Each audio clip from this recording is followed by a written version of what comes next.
Hey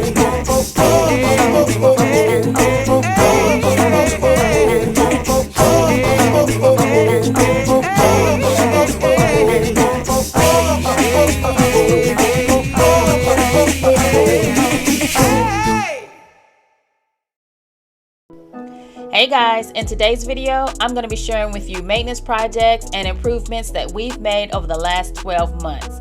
It may not be something that can help you today, but maybe it will be something that'll help you in the future. And if you're new here, please remember to like, share, and subscribe.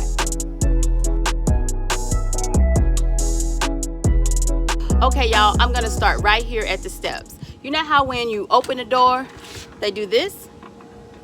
And when you close the door, they do that? Well, a few months ago, they weren't going back in. They came out. We could tell something was loose because if you stepped on it, it didn't have any kind of traction. It wasn't stiff at all. It's just very loose. And so my husband got on the ground and looked, and there was a bolt that had actually come out of the steps. Actually had a break at the end, so I could tell that when it broke, half of the bolt, or the tip of the bolt, I guess I should say, not half, but the tip of the bolt was actually still inside. So this is one of those things where you have to decide if you want to tackle it yourself or if you need to call in the people, right? Now, I'm a big advocate of figuring out things, going to YouTube University, figuring out if anybody else has had this problem, what they did to fix it, ordering the same parts, and just taking care of it. But we realized very quickly that this was going to be something that, we probably wouldn't have the tools to actually take care of the piece of the bolt that was still inside the motor. And then we also knew that you just needed to have the right thing to actually put it back in place. So I went to the internet to check out and do some investigation on the bolt. I actually found the bolt. Now, what I did, which is probably the best thing you should do before you even call a mobile tech, is go ahead and do some research on the type of part that you may need. A lot of times you may find that, whoever you're dealing with, they're going to try to mark up your parts. So you just might want to do some research yourself to order your own parts before you call your mobile tech in. We've saved a lot of money that way. I discovered that the steps are actually made by LCI, that's Lippert Components. And I called Lippert, I explained the bolt, I went on their website, found the bolt, and was able to order it straight from them. Now, I want to caution you because it's always good to call around and get pricing on your parts. When I went on other third-party websites and found the part, it was an actual LCI part, but I got the part directly from LCI and was able to get it shipped a whole lot quicker, saved on shipping as well. I think the shipping was going to be more than the bolt through the third party, but through LCI, I was able to get the bolt within 2 days, and the shipping was minimal. Okay, so just make sure, just a little caution, something that you can be aware of that you can check out, make sure it doesn't happen to you. So once we got the bolt in, the mobile tech came, he was able to get under there. It took a lot of elbow grease to get that part that had broken off inside the motor, to get that out and then put the new bolt in. But I'll be honest with you, y'all, this was a real easy repair. I really was glad to know it was not the motor. We could hear the motor running. And once we found the bolt laying on the ground, that just basically assured us that it was the bolt that had come out. And once that bolt was in there, everything would be okay. And it was.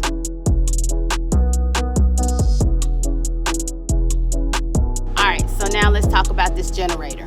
If you follow the channel, then you know that my husband, you've seen him working with the generator. He has learned how to do the oil changes as well as add a new filter himself, which is great because that saves us time and money when he's able to do those things himself.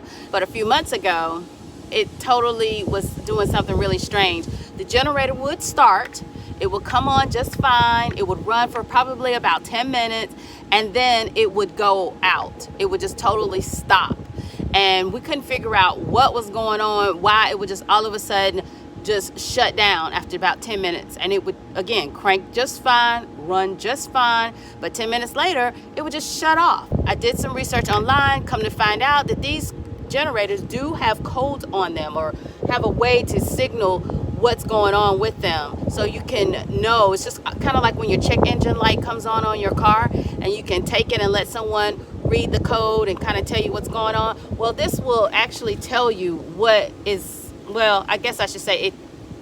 This will actually give you a code to let you know kind of what's going on with it. So if you look right here where the switch is, it'll blink. Right now I'm just holding it down to prime it, but you see it comes on when it's priming. Well, if there's a problem with your generator, there's a blinking system with that light. And basically what it does is it will blink a certain number of times, pause, and then blink some more. So basically what the button will do, what the light will do, is to give you a code to let you know what's going on with your generator. It'll blink a certain number of times, pause, and then it will blink some more. So what mine was doing, it would blink 3 times, pause, and then blink 6 times. So that was code 36, because it blinked 3 times first time, pause, blink 6 times, put those numbers together, 36 is the code. Looked up 36, code 36, and what does that mean? It says engine stopped. Well, duh. I mean, I knew the engine stopped. So that didn't really help me much, just to know the engine stopped, because I already knew that, right? So it didn't actually help me figure out what was going on. Some of the codes are a little bit more, I guess, dead on, so you can really make a diagnosis. And then there's the engine stop code that is so vague, you need more information. So I did some more research, and I saw a lot of instances where people had problems with their generator running for like 10 minutes and stopping, just like mine was. And turns out there is a fuel injector on these things that needs to be replaced every few years. In fact, I was reading, and 2 years is usually the life of the fuel injector. Again, went online to the Cummins website to find out exactly what my part number was, Googled the part number, and was able to order the part right offline. The part came in. There was a video on YouTube that talked about replacing the fuel injector. And guys, you know us on RV with Soul, right? We are not afraid to tackle the project.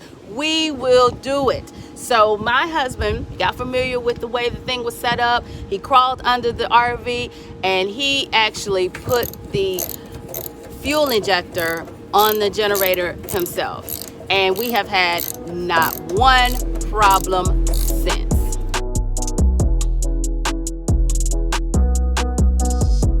All right, so let's talk about exterior for a moment. But first, I want you to look behind me. Do y'all see that reflection in the RV? You see that? That is shine, and it came with a lot of work, guys, because it was not there before. Trust me. You know, oxidation is real, y'all. We had it, and so it's really nice to see this reflection. It is the fruit of our labor. We used a product. It's called Polyglow. We're not sponsored by Polyglow in any way at all. We were actually using this product based off of a recommendation of a great couple we met at Jordan Lake. Shout out to Mike and Carol Garcia. Hey y'all. They actually shared with us the product that they use to keep their RV looking so nice and clean and shiny. And so we bought the kit and applied the kit. And again, like when I say labor of love, I ain't lying, y'all. It is a labor of love. You actually clean the RV. You have to scrub off the oxidation. Once you wash the RV thoroughly, scrubbing off the oxidation, then you put about 4 to 6 coats of now it's not like wax, because with the wax, you know, I believe you wax on and then you wax off. Well, not with this. This is more like a varnish. The instructions tell you to think of it more as a varnish, which means that once you put it on, you just layer it and layer it and layer it, and the more you put on, of course, the better shine you're gonna have. But I'm really, really happy with what way it turned out. So definitely, if you're interested in making your RV shiny, if you're getting some areas that's looking a little, you know, gray and ashy looking from oxidation, Polyglow should help you out with that. In the deluxe kit, you get this microfiber application mitt. You also get one of these scrubbers with the plastic handle. And then you get the concentrate of the Polyglow cleaner solution. Also, you'll get a scouring powder for rough oxidation areas of your RV.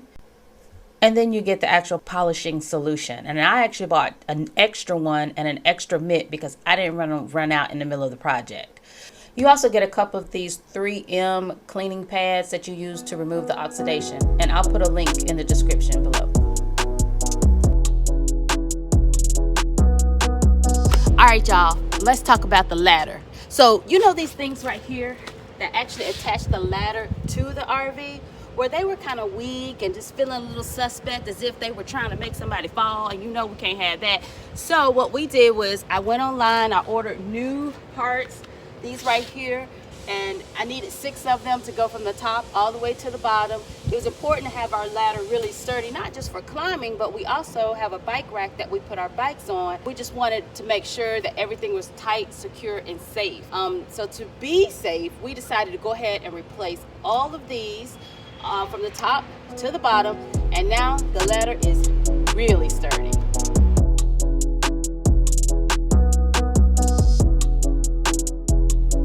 Whew, it's hot in here, y'all. I didn't turn on any air to do this video today. I just came over here to drop some stuff off, but let's talk water pumps real quick. So our water pump, y'all, was making a terrible noise. We had no clue what was going on with it. It just seemed like after every trip, it just seemed like the water pump kept getting louder and louder, and it was like, I don't remember the water pump sounding this way. It was so loud one time, guys, you could hear the water pump from the outside of the RV. When you turn it on, it was you could hear it on the outside. My husband was like, this is embarrassing, and I agreed. So we knew something was going on, just didn't quite know what it was. Well, a few weeks later, we came to winterize the RV and noticed that the pump was not drawing in the fluid through the lines. And that was just the first sign that the pump was on its way out, that it just would not draw. Well, I guess not the first sign. The noise was the first sign, but this was even more evidence, I guess I should say, that the pump was out or on its way out, is because it didn't have enough power to draw the liquid up through the lines when my husband was trying to winterize the RV. So we ended up calling our mobile tech. Again, you just got to know what are the things that you need a mobile tech for, and what are the things you want to tackle yourself. And the mobile tech came. He, of course, confirmed that the pump was bad, but the real issue was not replacing the pump. The pump is located in a very difficult spot under the bed, so it was best to call in the mobile tech to take care of that for us. He actually made a suggestion of a good pump to get that would last us many years, and so I ordered it right off Amazon. When the pump came, my mobile tech came back, installed the pump for us, and now everything is running just the way it's supposed to be, smooth and quiet.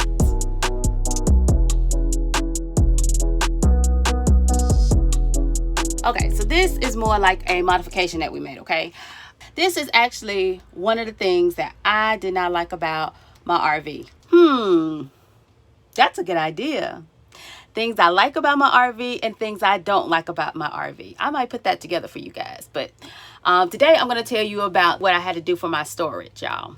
All right, so what I don't like about my RV is that some of the storage spaces were not well designed. They didn't have shelving in them. I just felt like the space could have been utilized a little bit better. And it's not just my RV. I see a lot of people have that same complaint, that maybe a little bit more shelving could have been put inside a space, that there was just useless space up at the top. So anyway, I had to rectify that. Now in my RV, I do have washer and dryer hookup.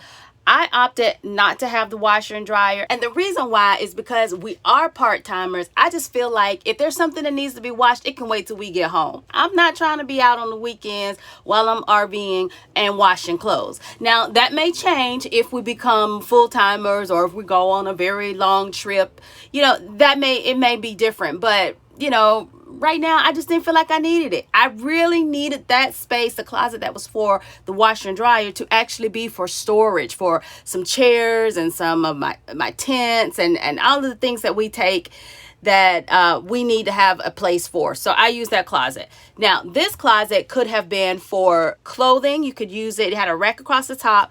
You could use it for clothing, or you could use it for your pantry because it was right here off the kitchen. So I needed it for pantry space, and that's what I did. Now, I'm going to show you what it looks like today. I have added these white baskets that slide out all the way down, which makes it real easy for us to get things out. And they're a little bit, they need to be cleaned out, y'all, so don't judge me. They need to be cleaned out. We're getting ready to pack for a trip, so I usually go through and just kind of, you know, clean out what we don't need and put in what we do. But at any rate, you get my point. The baskets just make it a whole lot easier for me to organize, even though I'm not very organized. Don't judge me, guys. But it just makes it easier to put things away and to get them out. Alright guys, so those are our projects from the last several months. If you like the content on this channel, I want to remind you to like, share, and subscribe. Until next time.